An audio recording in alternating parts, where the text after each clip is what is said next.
Regular listeners and watchers of Pet Talk TV and Pet Talk Radio would know that we're really into success stories. And this is a success story with a difference because it's still in the making. But the person who's making it happen is sitting next to me. Her name is Linda Buller, and she is an artist. Linda, hello. Hi. Thank you for joining me. You're a little ways from home at the moment. Where is home nowadays? Well, it's in the middle of Bali, which in a place called Ubud. Okay. I've not been to Bali, but... it's up in the mountains. Okay. Is it a very busy area there? It's known as the cultural area of Bali. So every day you'll see people doing ceremonies with beautiful flowers and fruit on their heads and wonderful beautiful silks and so on, and also a lot of painting. So every second shop you'll see paintings on display. So people are possibly wondering about now, why are we talking to you when you're there, you're an artist, you're in the centre of all this beauty and harmony. What is it that really drives you? A passion for the rights of the animals, I suppose. In Bali, it doesn't seem to be an understanding of the consciousness of, especially of the dog, and it's something I couldn't bear seeing. I just would like to help the conditions of the animals over there. And how bad is the problem? How many dogs are there that need help? There's a lot of dogs. Are we talking hundreds, thousands? Hundreds. There's about 500,000 dogs on the island at the moment. There used to be about 1 million, and now there's about 500,000. There's a multitude of inherent problems over there, but everywhere you go, you'll see a dog on the street that's really suffering or really starving, or feeding her babies and staggering the streets trying to find food for herself, because the dogs there, basically most of them are not fed by the owners. They usually go out in the street and find their own food.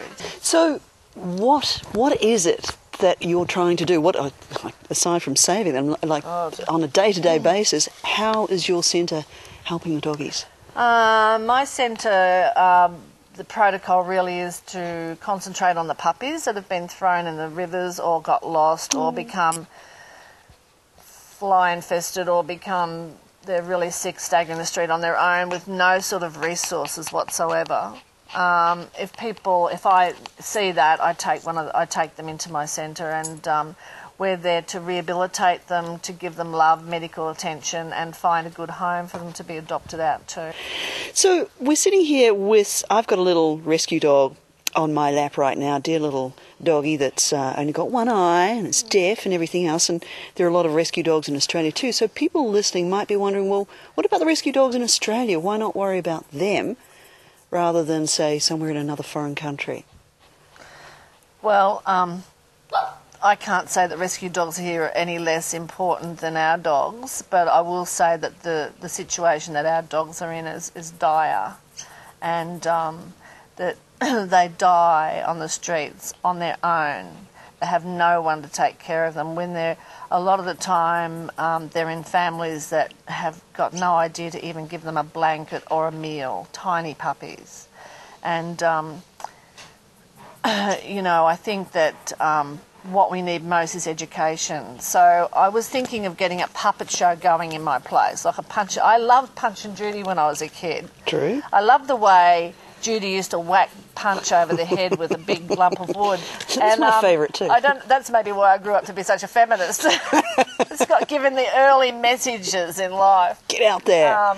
But I just thought a Punch and Judy show would be different to the Balinese puppet show. Right. We could just do it on the hand thing, and we could have a little puppy dog, Snoopy, for example, and how Snoopy was found, and how, a compassionate story. And I think that if the kids are so quick at picking stuff up, if we could just, do a bit of education that's really entertaining, they're going to know immediately what to do and how to help. Okay. So they'll pick it up. The other thing that most important thing we need is, now that we have B.A.R.C set up as a place for dogs to rehabilitate, once and we actually have fixed it up now, so we've got like little little places for the sick ones to be. We've got an isolation unit for the really, really sick ones. I've got 2 doctors working for us now. And we need an ambulance. We need a couple of ambulances to be there so that if someone calls us and says, which they're doing all the time, there's a dog that's been hit by a car, there's a dog that's lying in a river, there's a dog that's fly blown and can't walk. So what dogs do? Run away from themselves. They get a big hole in their neck, they start running and they can't find help. So we have an ambulance. So anyone listening that might have a spare ambulance in the backyard, does it have to be one of those big white things like we have in Australia? I mean, in Bali, do you need something quite that dramatic? No. Just something that we can put a couple of cages in and fit a few dogs in the back, and we could modify it, whatever, but it would be great to have a couple of ambulances. Okay, so if they haven't got one in the backyard, how much does something like that cost, and if people want to send us some money to help buy one? It's not expensive. I mean, compared to Australia, I mean, we could get probably something that was really fitted out, new wheels, new tyres, an air conditioner because it's so hot over there. We don't want our poor doctors dying of heat, and the dogs, probably about $5,000. Wow, so 5,000 Australian dollars means what buy us an ambulance. Yeah.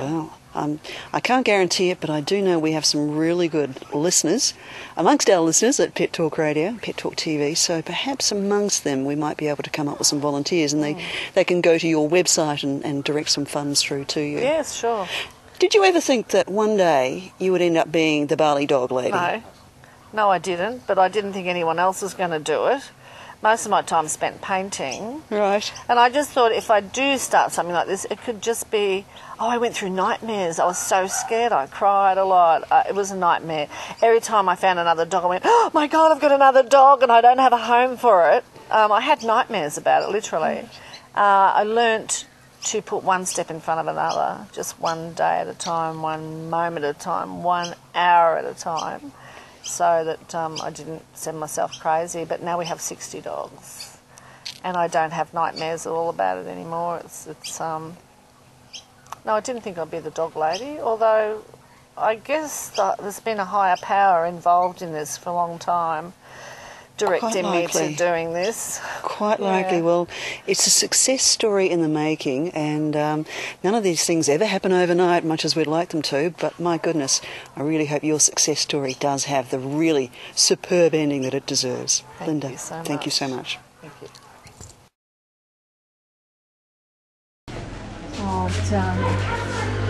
This little one's got kennel cough, so she's in isolation. But it's nice and clean. Everything's nice and clean. Yeah, I'm just looking at the... She's doing a great job, isn't she? Yes, it's a big step in the right direction. Look at you. Look at you. I can't cuddle you.